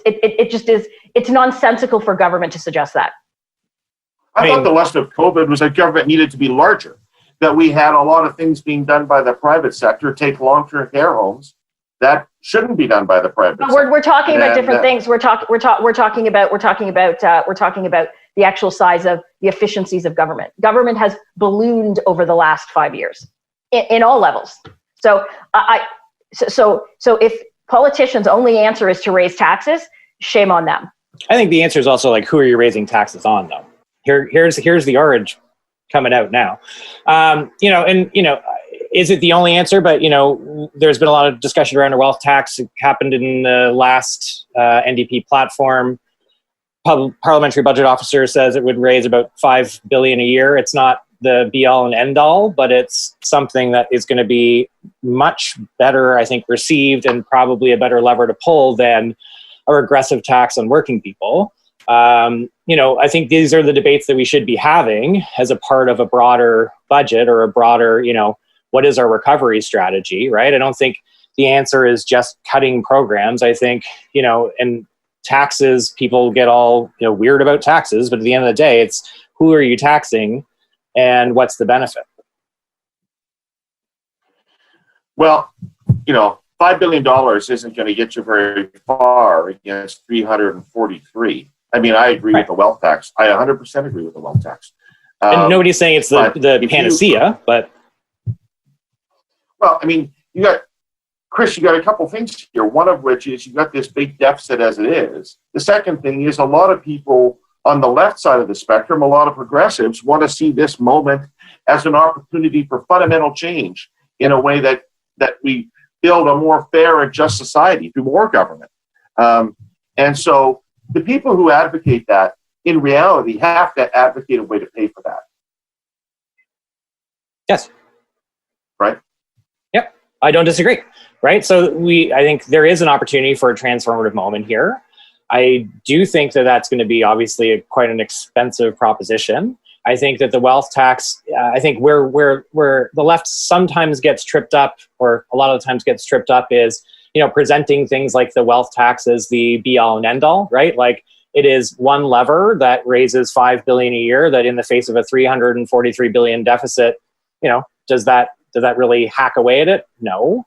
But it raises enough money over, 10, 15, 20 years to be able to fund a ton of programs and a ton of government spending that could be that transformative moment for us to change the way our economy works, to be investing in green technology, be investing in all these things that we need to do in order to not be facing, the growing climate apocalypse that's probably going to be coming our way as the next big shock, further pandemics. How are we building out to be more resilient? I don't think that the way that we do that is by necessarily hacking away. So, last thing I was going to say about this segment of the issue that we're talking about is the CERB. So I have some data some survey data that's just come out of the field that really has given me a very strong indication of how successful the CERB was at shielding people from the collapse of the economy. And, only 10% of Canadians tell me that they're much worse off today than they were in January financially. Most people are somewhat worse off, but most people aren't much worse off than they were in January. So the CERB has been an extremely effective program at income replacement. The government's going to have to wind it down. Jenni, have you seen a more difficult political challenge than winding down that program before the economy has rebounded to create the jobs that people would do it again?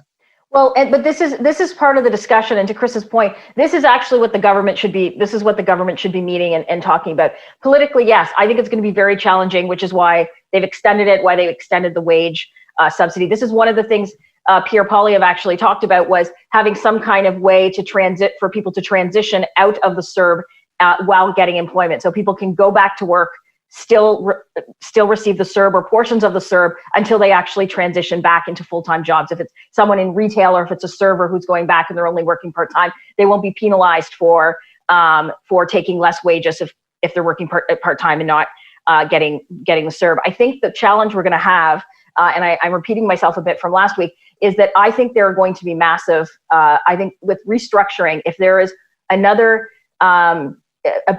unemployment that happens, I think it's going to be with people that maybe fall into the 10% that they can't live off of $2,000 a month. There's some people, and I'm not saying, I don't know how anyone, regardless of what sector they're in, could live in Toronto on $2,000 a month.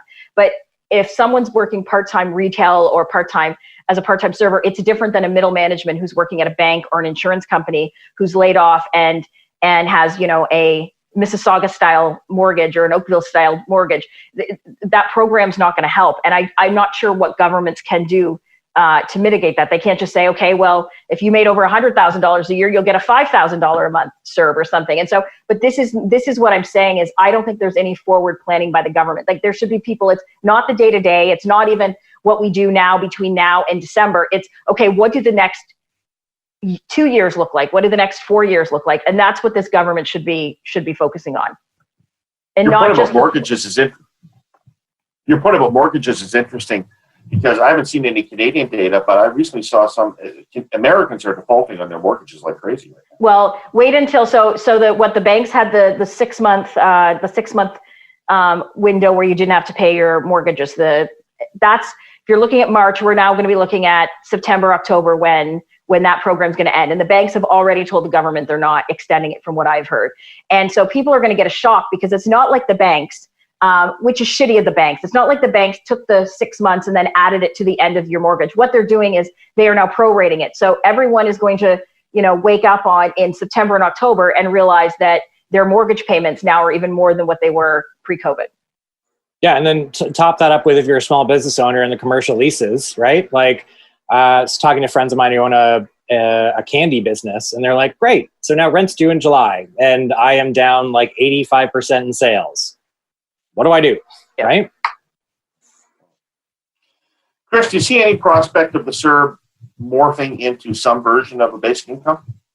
I mean, there's been a lot of conversation around that. I'm not necessarily always the biggest fan of universal basic income, just because I feel like it provides a backdoor for massive social service cuts, depending on who's in power. So I struggle with this just personally. I think, you see a bit of steam growing. I think people have seen how this can be a stabilizing measure. I think you've seen people warm up to it. I don't know whether or not there is enough there, though, to really kind of push it over the finish line, right? Like, is Jagmeet going to get out there and, make this one of his big issues over the next little while as a part of that discussion? Remains to be seen, right? There are a bunch of different ways to provide a livable income without necessarily providing a universal basic income. But let's have a conversation. And that's not the best answer, but I'm just kind of figuring out my own personal view on it, because I have reservations sometimes. All right, let's move on to COVID.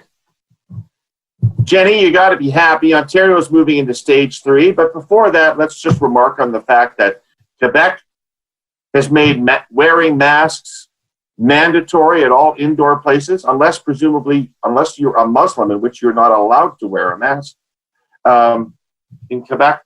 So I don't know how those laws reconcile with each other. But in Ontario, we're moving into stage 3. Why aren't we 3 weeks away from being California if we open up the bars and all that stuff? Well, I don't know. But California was essentially the same as what Ontario's been. California wasn't like a full we're actually, if we go to phase 3, we're further ahead than what California is. They've gone back. They've scaled back. Yeah, but they weren't fully open. They weren't Florida. Right. So listen, I'm happy. In terms of the masks, I said it. I don't like wearing masks, but if it means that I can go into like a restaurant, or I can go into and go do some shopping, then and that helps the economy, then I wear a mask. I keep them in my purse. It is what it is. We are going into phase 3 everywhere but Toronto, York, Halton, Niagara, Peel, which is why I'm heading back north on Friday. That's nice, David. That's my dog Ryder. Yeah, I'm not going that fancy. I just.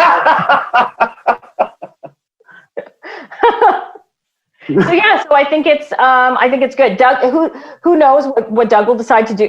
He's stated before that he's not going to make masks mandatory, but we'll see. How do you feel about stage 3? I mean, I'm still languishing away in stage 2, where I recently had a beer on a curbside patio that was at exhaust level. So life is great.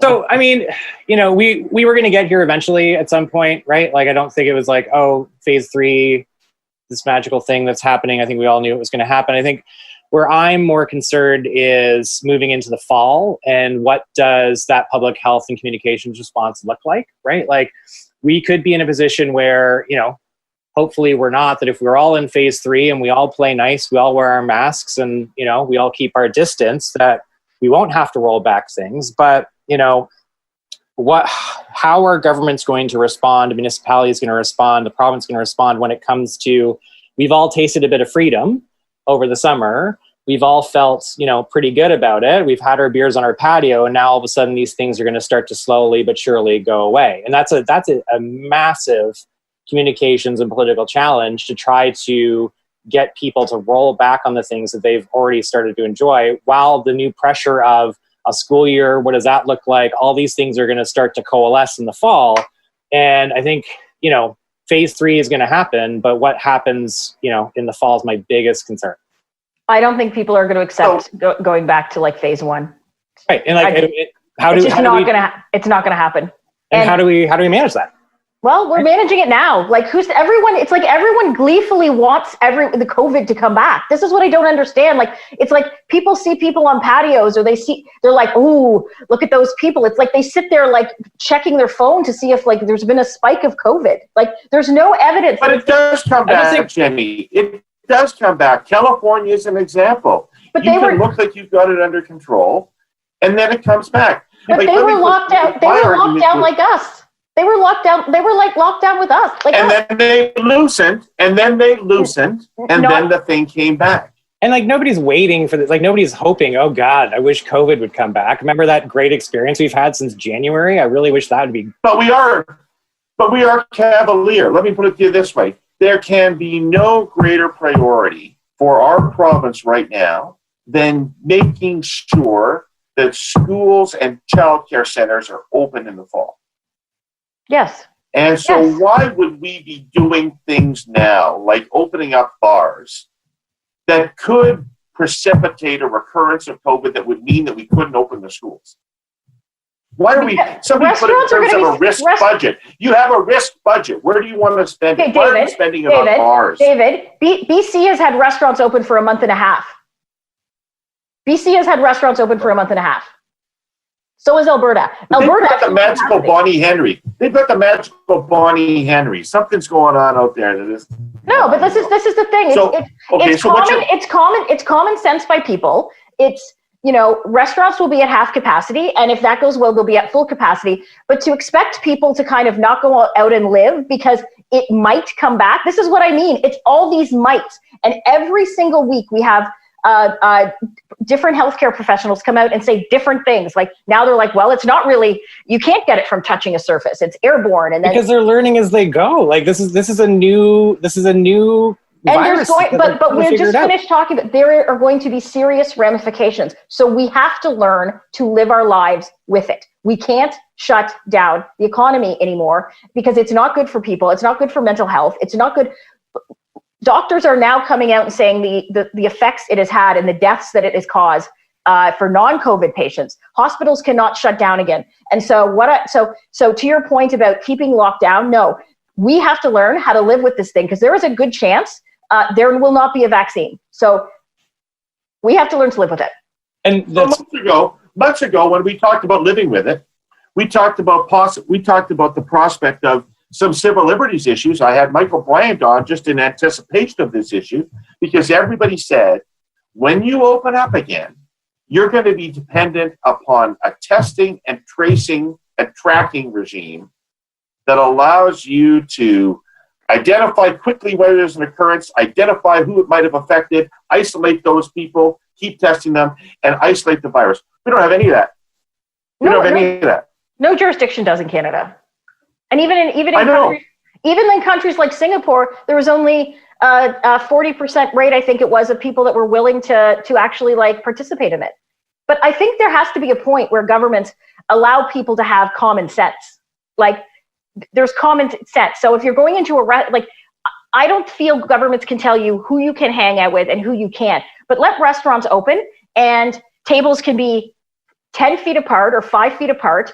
And you can go to the restaurants with the people you trust being there with. But we have to learn how to live with it. And when I'm talking about preparing for the fall, like, does that have to be a lockdown? Mm-hmm. But we need to be having these conversations around how we are actually managing this from a public health perspective, right? Like, what are we, like, we all had that big freak out with all the kids, those crazy kids in Trinity Bellwoods Park, right? And what were they doing? And no, we're going to spread the virus.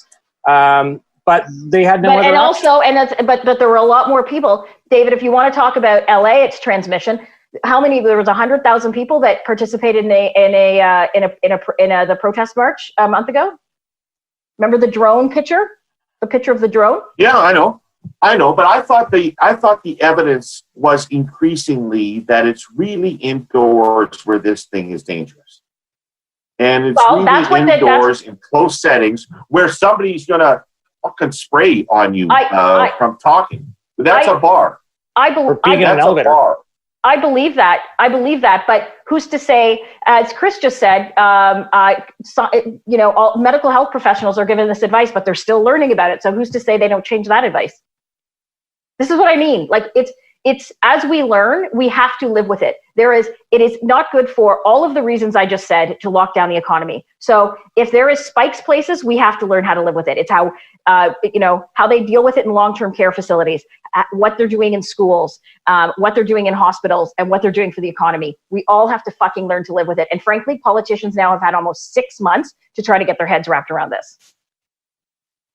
Jenni, I think one of the differences between you and I must be an age and lifestyle difference. Because I actually, speaking genuinely, I think if I got this thing, I'd struggle with it. I'm worried personally about getting it. I'm not. I don't want to get it. Okay. And it's not like I'm going into bars, but I'll be honest with you, like when we talk about bars, I can't remember the last time I was in a bar. But I would like to go to, I got my wedge salad at the Keg, but I would like to go to the Keg or another restaurant and sit. And I'm going to, this weekend, I'm going to go to the Grand and Lindsay and have their chicken wings. Like, I just think there has to be people have to have common sense. If you don't feel safe going somewhere, don't go. But it's also up to public officials. Again, like I was trying to make the point around Trinity Bellwoods, right? Where everybody got freaked out about that.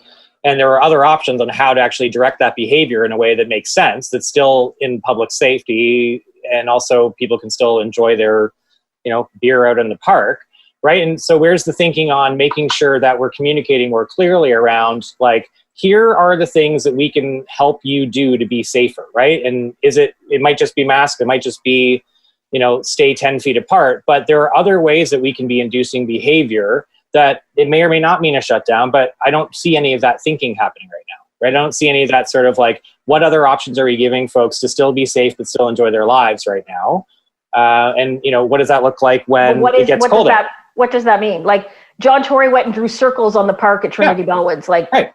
And what you're seeing is people are able to go outside and enjoy the park and not be socially distanced, but still be able to live their lives, right? So there's a balance there between the freedom argument and the public health argument that I think, and part of it's also in just the communication. We talk about Bonnie Henry, she is magical for a number of reasons, but part of it is also like the fact that she's going direct to citizen to talk about these things and debunk myths and be honest about it. We're learning as we go, right? All we're doing right now is just caught in this like daily cycle of numbers and press briefings, and we're not necessarily giving people enough of the tools to help combat this in the fall. And Bonnie Henry, by the way, encouraged people to go to restaurants when they opened in Vancouver. She encouraged people to go outside too.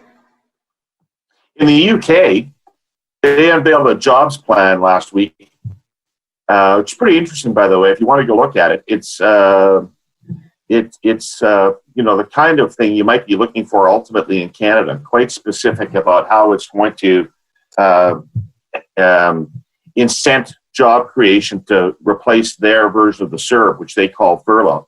But they'll actually, if you go to a restaurant for a meal, they'll pay for it. That's how badly the UK government wants you to go to a restaurant. They'll pay for your meal. So on that happy note about free meals, thank you both for today. It was fun. I want to thank you, Chris, for being with us today. You were great. It was fun. And I want you both to reflect on that conversation I had with David Mulroney, which we all agreed was really interesting, because I think it's a huge important subject, and I think it's going to be an important part of our politics. So when we come back next week, I'd love to pick that up and talk about China. Happy to. Great. In the meantime, we'll have you both over to the backyard for some ribs. Socially distanced ribs. Well, neither of us are going to be in town. The long walk. Likely excuse. But thank you for the invite. Herle Burly Ice, we'll see you next week. Say something nice about us on social media. Subscribe to the podcast or go to the iTunes website and give us a rating and a review. Thank you very much, and we'll see you in 7 days.